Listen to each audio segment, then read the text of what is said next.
Hai kawan-kawan, selamat menonton ke channel Kaing and Sharon. Saya Sharon dan jom kita bincang macam mana nak mengira harga rumah yang anda boleh beli dengan gaji anda sekarang. Dan lepas ini, saya akan bagi tips-tips untuk anda pada akhir video ini. Anda sudah mula kerja dan tengah fikir nak beli satu rumah untuk buat pelaburan ataupun nak beli satu rumah untuk family ataupun anda sudah mau bersedia nak kahwin and then nak beli satu rumah untuk bersweet-sweet dengan you punya suami ataupun isteri. Tapi soalan yang pertama biasanya adalah macam mana nak tahu harga rumah yang saya boleh beli sekarang? Ada dua perkara yang kita kena fahami sebelum kita membeli rumah. Yang pertama adalah wang pendahuluan, down payment, dan kedua adalah pinjaman perumahan iaitu housing loan. Untuk membeli rumah di Malaysia, kita first kena menyediakan wang pendahuluan. Wang pendahuluan ini adalah 10% daripada harga rumah yang kita nak beli.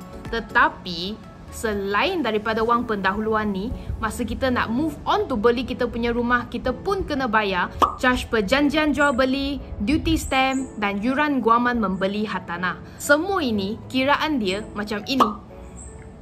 Tetapi untuk mempersenangkan proses membeli rumah kita, kita boleh membuat anggaran jumlah wang pendahuluan yang kita kena menyediakan. Termasuk dengan wang pendahuluan 10% tadi, dengan semua charge tadi, kita boleh membuat anggaran 15 hingga 20% daripada harga rumah yang kita nak beli. Sebagai contoh, kalau rumah yang anda nak beli adalah 300,000, maka wang pendahuluan yang anda kena menyediakan adalah sekurang-kurangnya 45,000 hingga 60,000. Tak ada duit? Jangan risau. Kalau anda adalah pembeli rumah kali pertama, then anda boleh layak mendapat duty stamp free kalau rumah pertama yang anda nak beli adalah kurang daripada RM500,000. Dan kalau anda ada EPF, anda boleh menggunakan duit dalam akaun tu EPF anda untuk membayar wang pendahuluan untuk membeli rumah. So, jangan bazirkan peluang ini. Okay?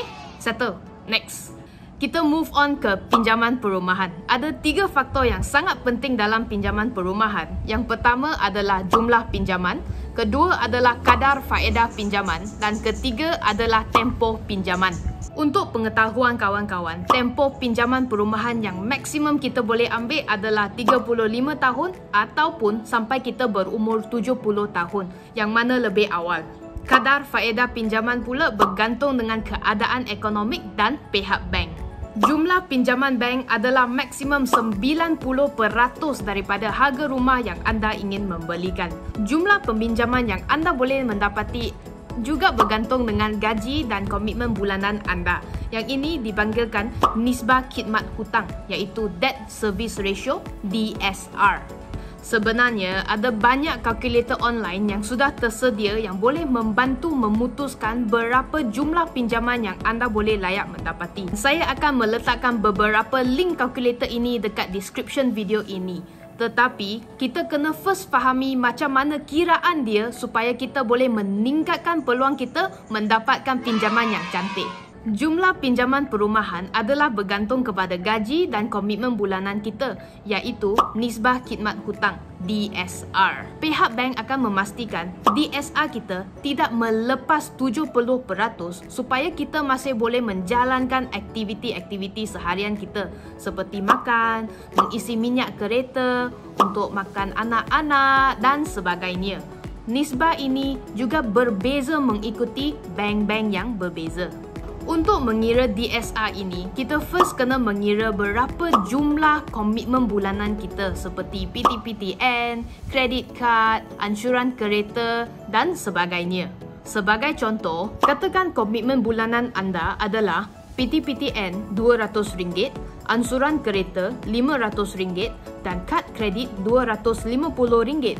Untuk jumlah kad kredit ini, sila gunakan charge-charge yang tetap akan charge kepada kredit kad anda setiap bulan seperti bil telefon dan sebagainya. Untuk kiraan senang, kita boleh membuat anggaran menggunakan 5% daripada jumlah had kredit kad anda. Jumlah komitmen bulanan anda adalah RM950. Katakan gaji bersih anda adalah RM3,000 sebulan, maka dengan komitmen RM950, nisbah khidmat hutang DSR anda adalah 31.67%. Dengan contoh di atas, jumlah komitmen bayaran bulanan pinjaman perumahan yang pihak bank akan meluluskan kepada anda adalah RM1,150 sebulan. Maka, dengan ini, jumlah pinjaman perumahan yang pihak bank akan luluskan kepada anda adalah sebanyak RM300,000. So sekarang dah clear dah macam mana pihak bank memutuskan jumlah pinjaman perumahan yang dia akan memberikan kepada kita. So, untuk memastikan kita mendapat pinjaman yang tinggi, kita first kena turunkan atau merendahkan DSR kita. Macam mana? Kita first kena naikkan gaji kita, ataupun kita boleh bergabung nama dengan suami isteri ataupun keluarga kita masa membeli rumah, so that kalau RM3,000 tambah RM3,000 dia jadi RM6,000, ataupun kita kena kurangkan komitmen bulanan kita. Beberapa tips yang saya akan nasihat kepada anda adalah, yang pertama, anda boleh pertimbangkan untuk membeli projek-projek baru yang sedang dibina.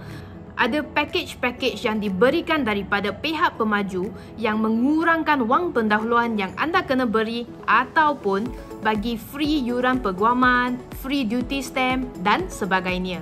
Selain daripada itu, ada package-package yang diberikan daripada pihak pemaju yang ada free kabinet dapur, ada free water heater, ada free aircon.